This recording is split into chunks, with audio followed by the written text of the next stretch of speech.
हरे कृष्णा। सूत जी महाराज कहते हैं, देवकी नंदनम कृष्णम जगदानंदम कारकम भुक्ति मुक्ति प्रदम वंदे माधवम भक्तवत्सलम। अर्थात जो संपूर्ण जगत को आनंद प्रदान करने वाले तथा भोग और मोक्ष देने वाले हैं, उन लक्ष्मीपति भक्तवत्सल देवकी नंदन श्री कृष्ण को मैं प्रणाम करता हूँ। आप सभी भक्तों पर कान्हा जी की कृपा सदा सर्वदा बनी रहे। मार्गशीर्ष का महीना जो कि भगवान श्री कृष्ण को अत्यंत प्रिय है। श्री कृष्ण भगवान कहते हैं कि मासा नाम मार्गशीर्षो हम, अर्थात महीनों में मैं मार्गशीर्ष हूँ।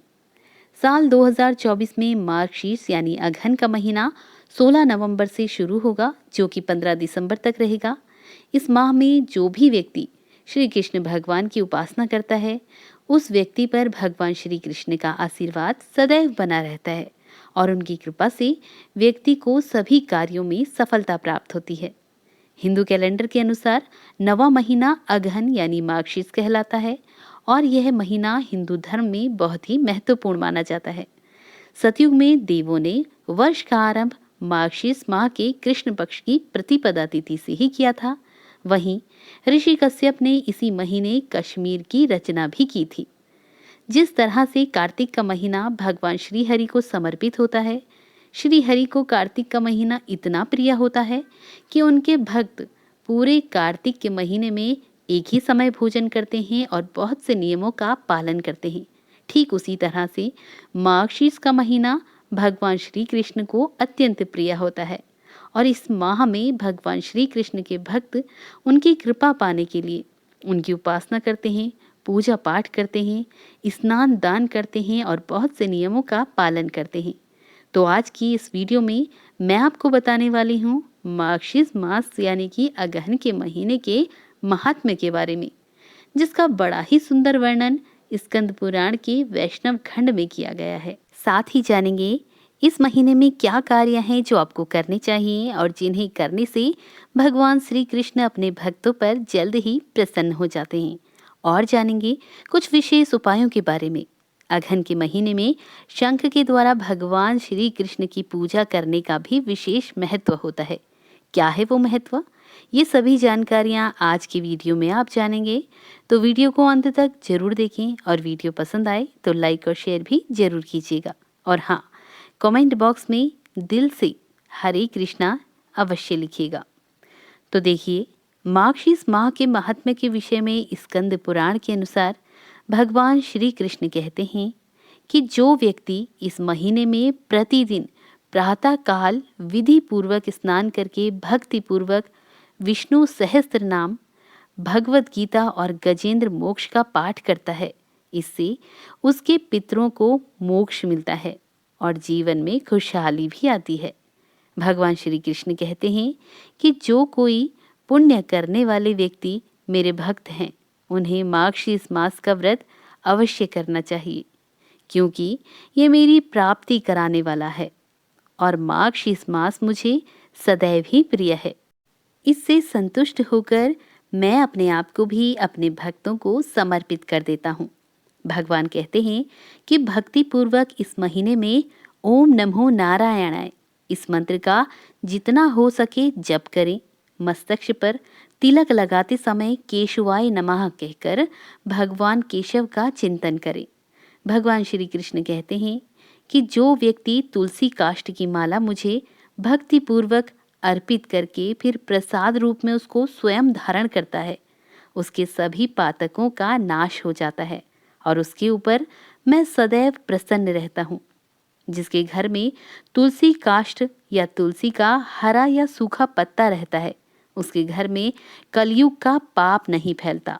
इसलिए तुलसी की माला को प्रयत्न पूर्वक धारण करना चाहिए।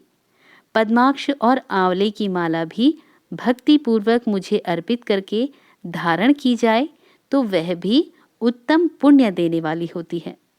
द्वादशी और पूर्णिमा को यदि गाय के दूध से मुझे स्नान कराया जाए तो वह बड़े बड़े पातकों का नाश करने वाला है। जो मनुष्य मार्गशीर्ष मास में मुझको शहद और शक्कर से स्नान कराता है, वह स्वर्ग से इस लोक में लौटने पर राजा होता है। जो अगहन में मुझे दूध से नहलाता है वह स्वर्ग लोक में चंद्रमा, इंद्र और रुद्र पर विजय पाता है। तो आइए अब जानते हैं कि भगवान ने शंख के द्वारा उन्हें प्रसन्न करने के लिए क्या उपाय बताए हैं। भगवान कहते हैं कि जो उपासक मार्गशीर्ष के महीने में शंख में तीर्थ का जल लेकर उसकी एक बूंद से भी मुझे नहलाता है, वह अपने समूचे कुल को तार देता है।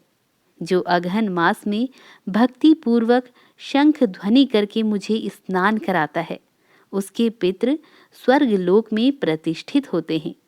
जो शंख में जल लेकर ओम नमो नारायणाय इस मंत्र का उच्चारण करते हुए मुझे नहलाता है, वह संपूर्ण पापों से मुक्त हो जाता है। नदी, तड़ाग, बावड़ी और कुआं आदि का जो जल शंख में रखा जाता है वह सब गंगा जल के समान हो जाता है।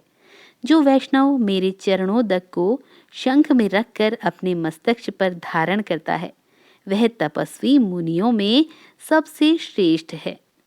तीनों लोकों में जितने तीर्थ हैं वे सब मेरी आज्ञा से शंख में निवास करते हैं, इसलिए शंख श्रेष्ठ माना गया है। जो शंख में फूल, जल और अक्षत रखकर मुझे अर्घ देता है उसे अनंत पुण्य की प्राप्ति होती है। जो वैष्णव मेरे मस्तक पर शंख का जल घुमाकर उससे अपने घर को सींचता है उसके घर में कोई अशुभ कार्य नहीं होता। बाजों के उच्च स्वर और गीत, कीर्तन आदि के मंगलमय शब्दों के साथ जो भक्ति पूर्वक मुझे स्नान कराता है वह जन्म मरण के बंधन से मुक्त हो जाता है। आइए अब जानते हैं मार्गशीर्ष मास में किए जाने वाले कुछ उपायों के बारे में। संतान प्राप्ति और सुखी जीवन के लिए मार्गशीर्ष मास की सुबह और शाम को भगवान श्री कृष्ण की पूजा करनी चाहिए।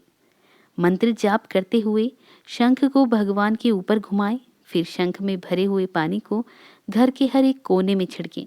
इससे घर में सुख और समृद्धि का वास होता है।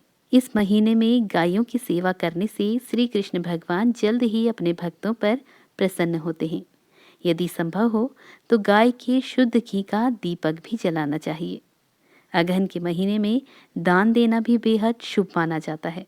अपनी सामर्थ्य के अनुसार आप अन्न, वस्त्र, फल आदि का दान किसी जरूरतमंद और ब्राह्मणों को कर सकते हैं। तो भक्तों, ये था स्कंद पुराण के अनुसार मार्गशीर्ष मास के महात्म्य का वर्णन। उम्मीद है आज का वीडियो आपको पसंद आया होगा। तो मिलते हैं अपने नए वीडियो में, तब तक के लिए नमस्कार।